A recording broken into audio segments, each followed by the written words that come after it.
Հայտնի դարձավ ազգային ժողովի ամենից քիչ առաջ իմպիչմենտի նախագիծը քննարկելիս, որ դուք չեք խոչընդոտի ամենևին այդ նախագծի քվեարկության ընդունմանը, ձեզ այսպիսի հարց, պարոն Ասլանյան, կողմ քվեարկելու դեպքում ձեր ձայնը կտաք իմպիչմենտի։ Ես ասել եմ դրա մասին, մեր կողմնորոշումը հստակ է։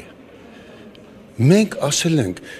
Մամիջանյանը մի քիչ ուրիշ տեսակ ներկայացրեց մարդկանցին։ Ես ասել եմ, այո, մենք չենք խոչընդոտի։ Նախ դուք գիտեք, որ մենք Աղազարյանի հետ միասին մենք ենք սկսել իմպիչմենտը։ Եթե մենք սկսել ենք իմպիչմենտը, հենց դա գնում էր նրան, որ մենք ուզում ենք Նիկոլին հեռացնել, բայց մենք չենք ուզում, որ տեղի ունենա իշխանափոխություն կամ նոր իշխանազավթում։ Հիմա ինչ վերաբերվում է նոր ստեղծված իրավիճակին, մենք այսօր քվեարկեցինք, ինչպես չեզոք քվեարկեցինք, չէ, ձեռնպահ, ինչու, որտեվ ես եւ պարոն Աղազյանը եւ ես մենք հայտարարել ենք մեր չտորպեդահարելը այդ process-ին կայանում է նրանում, որ այո, մենք պատրաստ ենք մենակ մի դեպքում, երբ որ ընդդիմադիր ուժերը կհավաքեն 52 ձայն եւ 53-րդը կլինի Աղազարյանը, 54-րդը կլինեմ ես։ Միայն այդ դեպքում, մնացած դեպքերում մենք չենք համագործակցի։ Իսկ ում թեկնածությամբ կաջակցեք իմպիչմենտին, որ ով լինի վարչապետի թեկնածը, որտեղ օրենքով պետք է լինի թեկնածը։ Հասկանալի է, գիտեմ։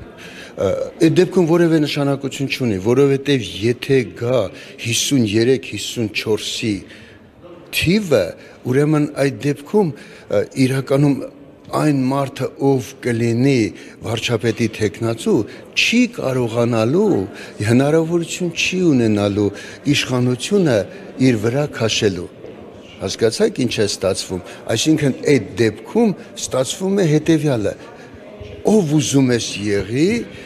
այդ 54-ի դեպքում կլինի այնպիսի վիճակ,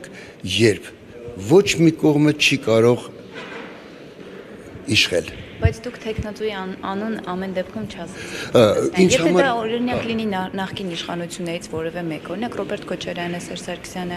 դուք այդ ժամանակ էլ կկանգնեք, թե ձեզ համար կարևոր չէ թեկնածուն, կարևոր է որ Փաշինյանը հեռանա։ Չէ, պարոն Աղազարյանը եւ ես մենք չենք պայքարում ինչ որ ընդդեմ, մենք պայքարում ենք հանուն։ Հանուն, իհարկե, եթե հանուն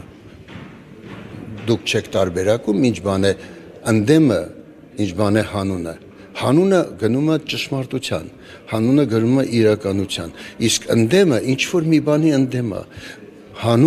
Հանուն նրա, որ մեր երկրում ստեղծվի ճիշտ իշխանություն, գա իշխանությունը այնպիսի ճյուղերով գա, այսպես հաստատվի, որտեղ ոչ ոք չկարողանա այդ իշխանությունը քաշել իր վրա։ Ներկայիս իշխանությունը սխալ է, այսինքն թե ճիշտ չի։ Ներկայիս իշխանությունը, մենք բազմաթիվ անգամ ենք ասել, ներկայիս իշխանությունը Նիկոլ Փաշինյանը վաղուց է ավարտվել, նա գնում է ավտորիտարիզմին, այսօր ստեղծվել է երկրում ավտորիտար վիճակ, նա ավարտվել է, նա պետք է հեռանա, ու ինչ ուզում է ասի, իշխանության չպետք է գա Ռոբերտ Քոչարյանը, Սերժ Սարգսյանը, այն ուժերը, որոնք նրա շրջանակում են, մեկ մարդու դեպքում ուրիշ է, բայց իշխանությունը չպետք է լինի, իշխանությունը երբեք, ընդհանրապես պատմությունը գիտեք ինչ է ցույց տալիս, պատմությունը ցույց է տալիս, որ իշխանությունը եթե գտնվում է մեկ մարդու ձեռքին, մեկ խմբակցության ձեռքին, մեկ կուսակցության ձեռքին, այդ երկիրը կործանվում է, այդ պետությունը ի վերջո կործանվում է, որովհետև դա ի վերջո հանգեցնում է ավտորիտարիզմի, հետո տոտալիտարիզմի եւ ի վերջո ժողովուրդը արդեն ընդդեմով է գնում եւ ոչ թե հանունով։ Տեսեք Մաո Ձեդուն, Ստալին, Ֆորպոտ, Պինոչետ։ Բոլորի վերջը նույնն։ Վերջացավ գնաց։ Նիկոլ Փաշինյանն ինքն էլ պետք է հասկանա, թե իր վերջը ումն է նմանվելու։